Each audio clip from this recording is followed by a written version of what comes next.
வவுனியா செட்டிகுளம் ஆதார வைத்தியசாலையிலிருந்து மேலதிக சிகிச்சைக்காக நபர் ஒருவரை வவுனியா வைத்தியசாலைக்கு கொண்டு செல்லுமாறு நோயாளர் காவு வண்டியில் ஏற்றி அனுப்பிவிட்டு அந்த நோயாளர் காவு வண்டி சுமார் 15 கிலோமீட்டர் பயணித்த நிலையில் மீண்டும் அந்த நோயாளர் காவு வண்டியினை செட்டிகுளம் ஆதார வைத்தியசாலைக்கு அழைத்த நிலையில் அந்த நோயாளர் காவு வண்டியில் ஏற்றி செல்லப்பட்டு மீண்டும் வைத்தியசாலைக்கு கொண்டு வரப்பட்ட நபர் உயிரிழந்துள்ள சம்பவம் பெரும் பரபரப்பை ஏற்படுத்தி இருக்கிறது.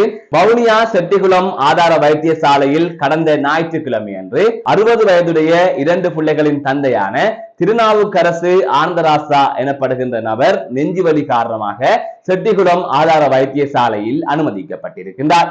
அங்கு அவர் அனுமதிக்கப்பட்ட நிலையில் அவரது இரத்த மாதிரிகள் வவுனியா மாவட்ட பொது வைத்தியசாலைக்கு அனுப்பி வைக்கப்பட்டிருக்கின்றது. அதனைத் தொடர்ந்து அந்த இரத்த மாதிரிகளை பரிசோதனை செய்த வவுனியா மாவட்ட பொது வைத்தியசாலையை சேர்ந்த வைத்தியர்கள் உடனடியாக அந்த நோயாளரை வவுனியா வைத்தியசாலைக்கு கொண்டு வருமாறு செட்டிகுளம் ஆதார வைத்தியசாலைக்கு தெரிவித்திருந்ததாக உறவினர்கள் குறிப்பிட்டிருக்கிறார்கள்.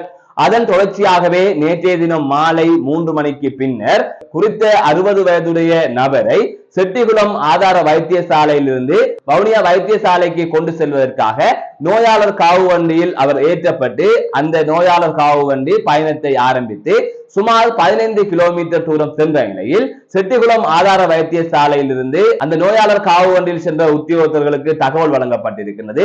திரும்பி வாருங்கள், மேலதிகமாக ஒரு நோயாளரை ஏற்றி செல்ல வேண்டும் என்று அழைத்திருக்கிறார்கள். சுமார் 15 கிலோமீட்டர் அந்த நோயாளர் காவு வண்டி பயணித்த நிலையில் மருத்துவமனையிலிருந்து அழைப்பு வந்த நிலையில் மீண்டும் அந்த நோயாளர் காவு வண்டியை திருப்பிக் கொண்டு அவர்கள் செட்டிகுளம் ஆதார வைத்தியசாலைக்கு சென்றிருக்கிறார்கள்.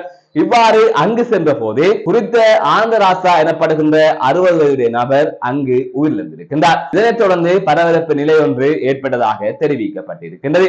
செட்டிகுளம் ஆதார வைத்தியசாலையில் பணியாற்றுகின்றவர்களின் அலட்சிய போக்கினால் இன்று ஒரு உயிர் போயிருப்பதாக உறவினர்கள் குற்றம் சாட்டியிருக்கிறார்கள். இதனைத் தொடர்ந்து செட்டிகுளம் ஆதார வைத்தியசாலை பகுதியில் ஒரு பதட்டமான சூழல் நிலவி வருகின்றது. அதன் தொடர்ச்சியாக இன்றைய தினம் இந்த உயிரிழந்தவரின் உறவினர்கள் மற்றும் கிராம மக்கள் ஒன்றிணைந்து போராட்டம் ஒன்றினை மேற்கொள்ள தீர்மானித்திருப்பதாகவும் செய்திகள் வெளியாகி இருக்கின்றது. அதை தவிர உயிரிழந்த ஆனந்தராசா எனப்படுகின்றவரின் சடலம் வவுனியா வைத்தியசாலைக்கு இன்று காலை கொண்டு செல்லப்பட்டதாகவும் மரண விசாரணைகளின் பின்னர் சடலம் உறவினர்களிடம் ஒப்படைக்கப்படும் என்றும் கூறப்பட்டிருக்கின்றது. இந்த சம்பவம் தொடர்பாக தற்பொழுது செய்திகள் வெளியாகி இருக்கின்றது. ஒரு நோயாளியை ஏற்றி வைத்தியசாலையில் இருந்து அனுப்பிவிட்டு பயணத்தை மேற்கொண்ட அந்த நோயாளர் காவு வண்டியை திரும்பவும் அழைத்து இவ்வாறு ஒரு செயற்பாட்டை செய்ததால் அந்த உயிர் போயிருப்பதாக உறவினர்கள் குற்றம் சாட்டி இருக்கின்றார்கள்.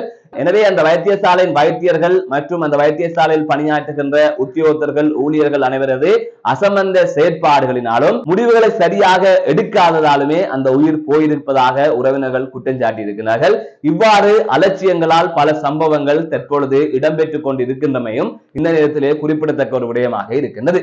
மீண்டும் ஒரு காணொளி சந்திக்கின்றேன். நான் நடராசா ஜெயகாந்தன்.